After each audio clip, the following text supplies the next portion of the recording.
Good afternoon, YouTube. It's Jonny Jetpack here on a Sunday evening, beautiful Sunday evening, riding straight into the sunset.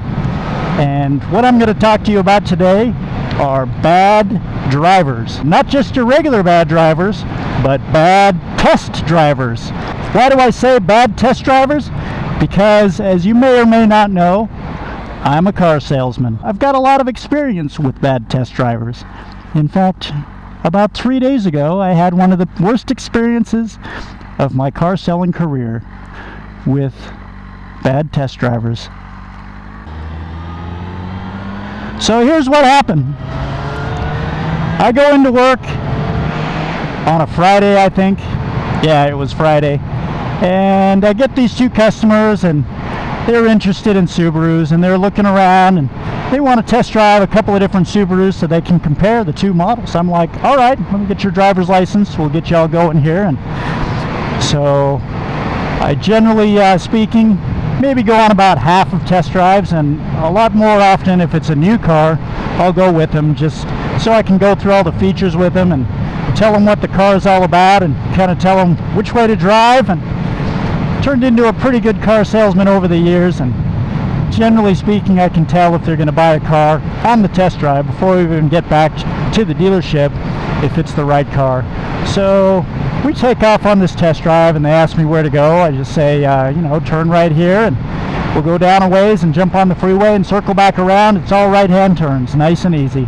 So picture this. Imagine what it was like to drive a 1978 Oldsmobile with no power steering. Remember what it was like when you turn the wheel and there'd be maybe 2 or 3 inches worth of play before the steering kicked in and it started to turn that way, and there was a lot of dead space in the center of the steering radius. Well, this is what this lady started driving like in a brand new Subaru.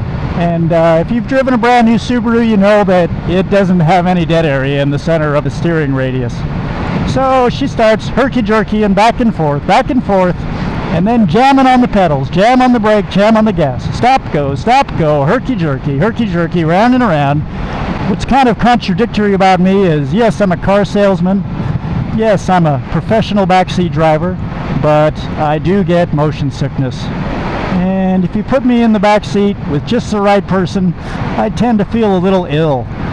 So, needless to say, I was pretty happy when we rounded that last corner and we were about back to the dealership 10 minutes later, and I think, oh, I'm glad that one's over. But then she misses the turn, and I say, hey, that was our turn.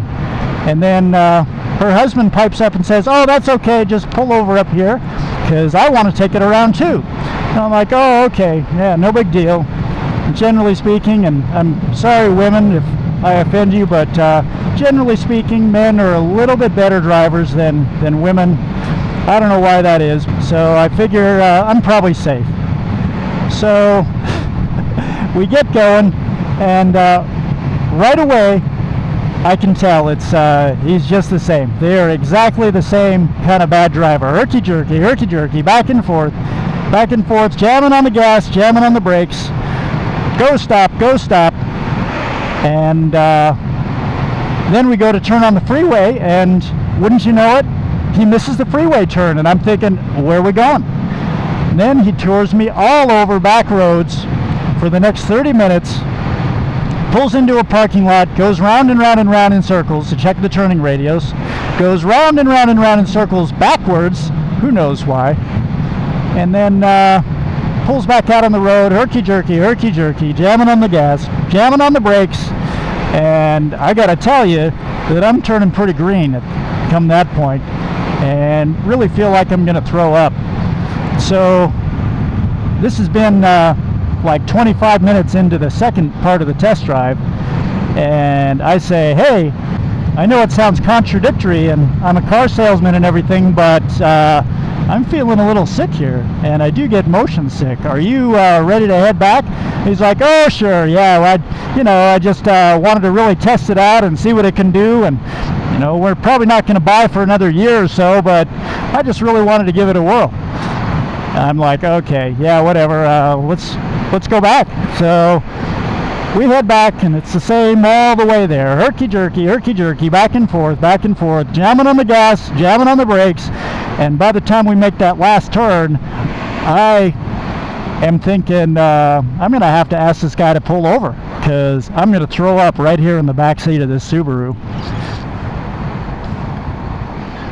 Pull over here for a second.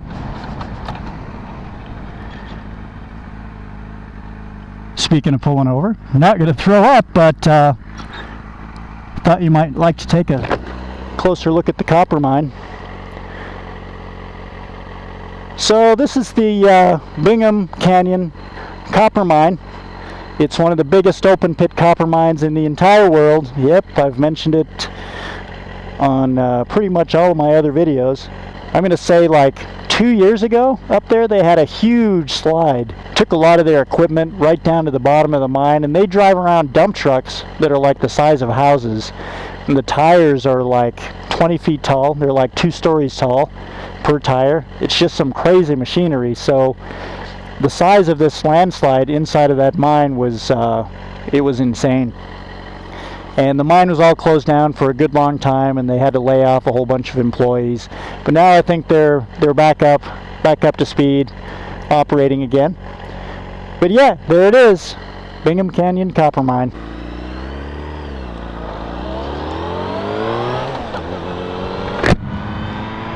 So we get back to the dealership, and I stumble out of the back seat, feeling really green.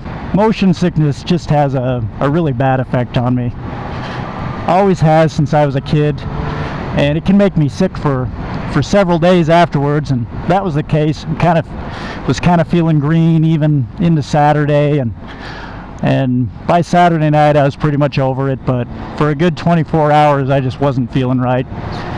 So that's one kind of bad drivers, the ones that are herky-jerky, not smooth at all, back and forth, jamming on the brakes, jamming on the gas. If not the scariest, then one of the worst to ride with. The other kind of bad drivers, bad test drivers that are scary to ride with, are the ones that go too slow. Sounds contradictory too, but it's a fact. You get out into traffic and you're going too slow. If you're too tentative, then people get pretty upset if you don't know how to merge, and it can cause accidents. People trying to go around you, or if you're going a lot slower than the rest of traffic and they have to slam on their brakes to avoid you, then it can cause major problems.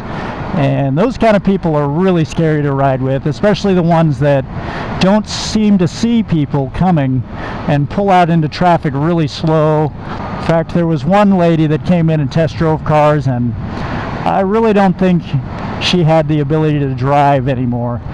She was out, and afterwards I called up her kids and let them know,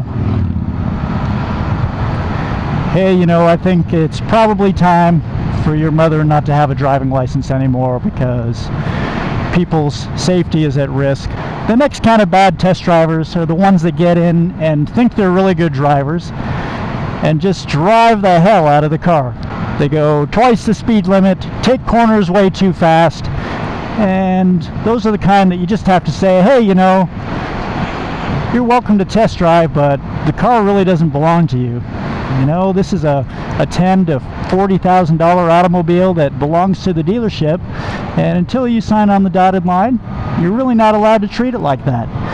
And of course I don't say it exactly like that, and unless they get really belligerent and do it anyway and say, hey, you know, blah blah blah blah blah, whatever.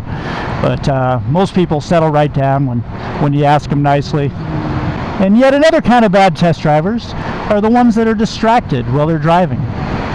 They're the ones where you get out on the road and they're asking, well, what's this button do? And what does that button do? And they're looking at everything but what's ahead of them.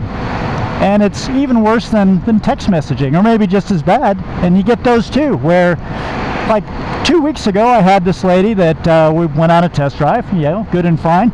We get right out on the street and her phone starts ringing. And so what does she do? She picks it up, starts talking while she's test driving, holding the phone up to her ear, talking, jabbing on and on, and almost gets us in several wrecks. There it was, right in front of me, and I'm trying to tell her to hang up, and she doesn't even hear me. She's got the phone up to her ear. She's not paying any attention. And then there's the bad test drivers that have no driving experience whatsoever. People bring their kids in. Yes, they bring them into a dealership, put them in a brand new car, especially manual transmission, and say, okay, go for it. And the second they let in the clutch and kill it, or put it in the wrong gear and go forwards instead of backwards, you know you're in for it. So luckily where I work now, you know, they off and on say that test drives are mandatory, but pretty much everybody kind of does what they feel is best. If you feel like the person needs somebody to go along and give them a little guidance on the car, then you go along, tell them about the features, go along, keep them from driving the hell out of the car. Yeah, you go along. But then on the other hand, if it's somebody that seems to know what they're doing and has good sense, then you just kind of let them go on their own and tell them which way to go, and sit tight and wait for them to get back. So now that I've dissed on all kinds of bad test drivers, let me just say that all in all, and I've been in the car business off and on since the late 90s, all in all, people are really pretty good drivers. I'm really amazed that people can get into an automobile and drive around and make it go the right direction, and high speed, low speed, whatever. People are amazing. Most people are pretty good drivers, and I really don't feel unsafe or ill all that often. Just once in a while you get somebody that doesn't know what they're doing or just isn't smooth, and it makes my life miserable.